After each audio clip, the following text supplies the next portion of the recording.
আসসালামু আলাইকুম। বাংলাদেশ সিরিজ জিতেছে, কিন্তু এই সিরিজ থেকে বেশি লাভবান হয়েছে নিউজিল্যান্ড। কিভাবে জানেন? যেভাবে এর আগে 2021 সালে যখন টি-20 সিরিজ বাংলাদেশ জিতেছিল, সেখান থেকে নিউজিল্যান্ড লাভবান হয়েছিল, ঠিক একইভাবে। কিভাবে, সে উত্তরটা দেওয়ার আগে একটা ছোট্ট বিষয় বলে নিই। সেটা হচ্ছে, বাংলাদেশের তো আসলে এই সিরিজে কোনো উপায় ছিল না। কারণটা হচ্ছে, ওয়ার্ল্ড কাপে সরাসরি কোয়ালিফাই করতে হবে, এখন থেকে প্রত্যেকটা গেম খুব গুরুত্বপূর্ণ। সো বাংলাদেশকে বেস্ট পসিবল রিসোর্সটাকে নিয়েই নামতে হবে। কিন্তু সত্যি কথা বলতে, বাংলাদেশের ক্রিকেট কালচারটা যখন খুব এরকম কোনো সামনের সমীকরণ ছিল না, তখনও কি খুব বেশি ভালো থাকে? তখনও কিন্তু খুব বেশি ভালো থাকে না। সেই জায়গা থেকে উদাহরণটা দিচ্ছি। এই সিরিজ থেকে নিউজিল্যান্ডের সবচেয়ে বড় প্রাপ্তির নাম হচ্ছে নিক কেলি, ফক্সক্রফট, এবং আরেকটা নাম বলে দেয়, সেটা হচ্ছে মোহাম্মদ আব্বাস। একটু আমার কথাটা মনে রাখেন, আজ থেকে 2-3 বছরের মধ্যে এই তিনজন প্লেয়ার বিশ্ব ক্রিকেটের সুপারস্টার হয়ে যাবে, এবং সাবকন্টিনেন্টে পরবর্তী সময়ে যেই গ্লোবাল টুর্নামেন্ট আছে না কেন, নিউজিল্যান্ড খুব ভালো পারফর্ম করবে। কেন জানেন?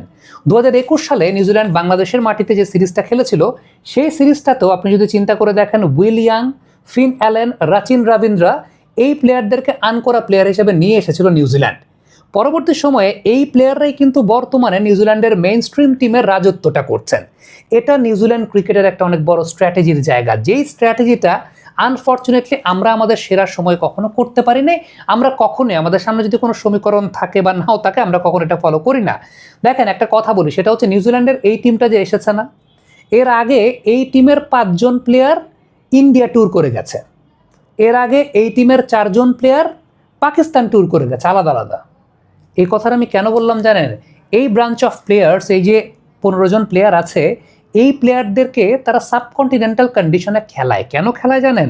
যাতে তাদের মেইন স্ট্রিম যে টিমটা আছে, সেই মেইন স্ট্রিম টিমে যখন পরবর্তী সময় সাবকন্টিনেন্টকে কেন্দ্র করে কোনো সিরিজ হবে, যেটা হেভিওয়েট সিরিজ বা গ্লোবাল টুর্নামেন্ট হবে, তখন যাতে এইসব জায়গা থেকে একটা বা দুইটা প্লেয়ার তারা পেতে পারে। তাই ওই প্লেয়ারদেরকে অভ্যস্ত করে, ওই প্লেয়ারদেরকে তারা গ্রুম করে। দিস ইজ দ্য স্ট্র্যাটেজি, যেটা এর আগের বারও যখন বাংলাদেশে তারা সিরিজ খেলতে এসেছিল, তখন তারা উইল ইয়াং, ফিন অ্যালেন, তখন তারা আনকরা ছিলেন, রচিন রবীন্দ্র একেবারে আনকরা ছিলেন, তখন এই টিমটাকে নিয়ে তারা এসেছিল। এবং পরবর্তী সময় এই যে এই সমস্ত কন্ডিশনে তারা হ্যাবিচুয়েটেড হয়েছে, এই সমস্ত কন্ডিশনে তারা খেলেছে, খেলতে খেলতেই তো আলটিমেটলি শেখে, তাই না? ওই ইনভেস্টমেন্টের জায়গাটা, ওই ইনভেস্টমেন্টের কাজটা তারা করে। এর আগেও যদি চিন্তা করে দেখেন, এই যে 15 জন এবার এসেছে, এদের মধ্যে 9 জন ক্রিকেটার গত বছর বাংলাদেশে এ টিমের ট্যুর করে গেছে। কন্ডিশনটা সম্পর্কে তারা খুব ভালো মতো জেনে গেছে, কন্ডিশনটা সম্পর্কে তারা জানে। সো আলটিমেটলি তারা কি করে, একটা বাঞ্চ অফ প্লেয়ার্সদেরকে সাবকন্টিনেন্টাল কন্ডিশন বা তাদের কন্ডিশনের বিরুদ্ধ কন্ডিশনে পাঠায়। আমরা কি করেছি জানেন? আমরা ইভেন জিম্বাবুয়ের সঙ্গে সিরিজ থাকলেও আমাদের পঞ্চপাণ্ডব একসঙ্গে খেলেছে। আমি বলছিলাম যে, যখন বাংলাদেশের ক্রিকেটের সময়টা ভালো ছিল, অপেক্ষাকৃত সাদা বলের ক্রিকেটে, বিশেষ করে ওয়ানডে ফরম্যাটটাতে বাংলাদেশ দ্বিপাক্ষিক সিরিজগুলোতে ভালো পারফর্ম করেছে। আমরা কখনোই গ্লোবাল টুর্নামেন্টের জন্য আমরা কখনোই প্লেয়ার প্রডিউস করতে পারিনি। কারণ কি? আমরা সাকিব আল হাসান, তামিম ইকবাল, মুশফিকুর রহিম, মাহমুদুল রিয়াদ, মাশরাফি বিন মুর্তজার ক্রিম খেয়েছি, কিন্তু আমরা সেকেন্ড টায়ারের প্লেয়ারদেরকে তৈরি করি নাই, যে সেকেন্ড টায়ারের প্লেয়াররা would have been taken over after 3 to 4 years, এবং সেটা যে ভ্যাকুয়ামটা বাংলাদেশ ক্রিকেটের হয়েছিল, সেটা এখন পর্যন্ত সেই ভ্যাকুয়ামটা আছে। নিউজিল্যান্ডের ক্ষেত্রে একদম, আমি আপনাকে যদি বলি যে, এর আগের সিরিজে যেটা হয়েছে, এই সিরিজে একদম যে নামগুলো আমি আপনাদেরকে বলি, ইভেন লেনক্সের কথা যদি বলি, লেনক্সও ইন্ডিয়ার সঙ্গে খেলেছেন, লেনক্সও এই সিরিজটা খেলেছেন। দেখবেন উইদিন কাপল অফ ইয়ার্স, যখন মিচেল স্যান্টনার খুব বেশি কার্যকরী হয়তো বা থাকবেন না, Lennox will lead the attack for New Zealand. এটাই হবে। So these are the ways, তাই না, যে আপনি এইভাবেই করবেন। আবারও বলি, বাংলাদেশের সামনে উপায় ছিল না। বাংলাদেশকে they had to go with the best possible team, as the World Cup qualifying is quite uncertain for now for Bangladesh. But এটা যখন there is no equation, situation still remains the same. Even অস্ট্রেলিয়ার কথা যদি বলেন, যে যেই টিমটা অস্ট্রেলিয়ার বাংলাদেশে খেলে গিয়েছিল, একটা সেকেন্ড বা থার্ড টায়ারের অস্ট্রেলিয়া টিম, আমার মনে আছে Mitchell Marsh started batting at the top order back দেন। এবং ইভেন বাংলাদেশের সঙ্গে সিরিজটা তো এক্স্যাক্টলি না, তার ইমিডিয়েট আগে ওয়েস্ট ইন্ডিজ অস্ট্রেলিয়া একটা ট্যুর করেছিল। সো ওই ট্যুর থেকে মূলত প্রথম মিচেল মার্শ টপ অর্ডারে ব্যাটিং করা শুরু করেছিলেন। তার আগে মিচেল মার্শ যত বছরই খেলেছেন, প্রত্যেকটা সময় 6-7 ব্যাটিং করেছেন। বাট এই যে দুইটা সিরিজ অস্ট্রেলিয়া চিন্তা করেছে, let's promote someone else, let's make our pipeline stronger, let's make some backup players.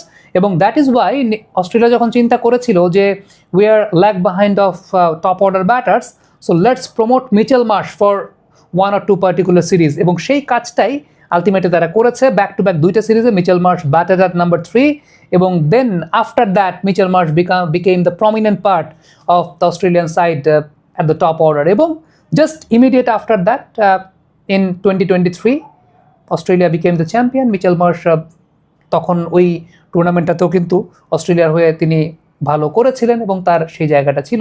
So সব কিছু মিলিয়ে দ্যাট ওয়াজ দ্য থিং। আমার কাছে ব্যক্তিগতভাবে মনে হয় যে this is the cricket culture we should also bring. হ্যাঁ, ডেফিনেটলি রাইট নাও আমরা একটু মাইনকা চিপায় পড়া আছে, যে মাইনকা চিপায় পড়া থাকার কারণে হয়তোবা we do not have the luxury to build the backup players much stronger, but we have the option at T20 right now. আমাদের সেই অপশনটা আছে for T20 cricket.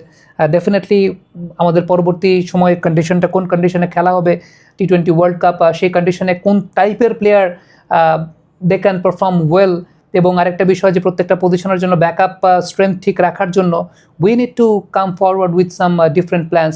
Definitely it's really a positive sign যে we have seen Ripon Mondal, Saqlain, they have been called up for the national team, এবং still I am waiting a call for আলিস আল ইসলাম। আমার কাছে মনে হয় যে he desperately needs to be in the national side for T20 cricket. আমি জানি না right now তার ওয়ার্কলোড ম্যানেজমেন্ট এবং তার ইনজুরি ম্যানেজমেন্টটা কেমন চলছে। Definitely he is on the radar of Bangladesh cricket board, এবং যখনই হয়তো সুযোগটা পাওয়া যাবে, যখনই মেডিকেল উইং থেকে সার্টিফিকেটটা পাওয়া যাবে যে Alis Al Islam is play Alis Al Islam is very much eligible to play international cricket, এবং তিনি এখন ইন্টারন্যাশনাল ক্রিকেটের জন্য অ্যাভেলেবল হতে পারেন, তখনই আমার মনে হয় যে বাংলাদেশ ন্যাশনাল টিমের সিলেক্টররা they are very much knowledgeable enough to give a call to Alis Al Islam. So এটা আমার কাছে মনে হয় যে এই বিষয়টা ঘটবে। বাংলাদেশের এই কালচারের পরিবর্তন হওয়াটা আসলে খুব জরুরি। একটা বাঞ্চ অফ নিউ সিলেক্টরস যারা আধুনিক চিন্তাভাবনা, আধুনিক মন মানসিকতা সম্পন্ন হবে বলে আমার বিশ্বাস। স্টিল আমি জানি না, কারণ এই সিলেকশন প্যানেলের সত্যি কথা বলতে নাইম ইসলাম বা নাদিফ চৌধুরী, তাদের সঙ্গে আমার ব্যক্তিগতভাবে কখনো ওইভাবে কথাবার্তা হয়নি। সো আমি তাদের মানসিকতার জায়গাটা I do not know about that. But Suman ভাইকে যেহেতু অনেকদিন ধরেই চিনি, সুমন ভাই এরকম আউট অফ দ্য বক্স চিন্তা অনেক সময় করতে পছন্দ করেন। We have commentated together also. So let's hope for the best. আমার কাছে মনে হয় যে আই বিলিভ যে new generation of selectors they will think in a different way, যেটা নাদিফ চৌধুরী বা নাইম ইসলাম তারা যখন যুক্ত হয়েছেন। আবারও বলি, যদিও আমার সাথে এখন পর্যন্ত তাদের কোনোদিন কথা হয়নি, বাট আই রিয়েলি হোপ যে fresh blood, young blood, educated, knowledgeable, যারা হয়তো বা মডার্ন ডে ক্রিকেটটা সম্পর্কে জানেন, এবং they will make certain plans which will be beneficial for Bangladesh cricket. I hope. Comment বক্সে আপনাদের মন্তব্য, মতামত জানতে চাই লিখে পাঠাবেন।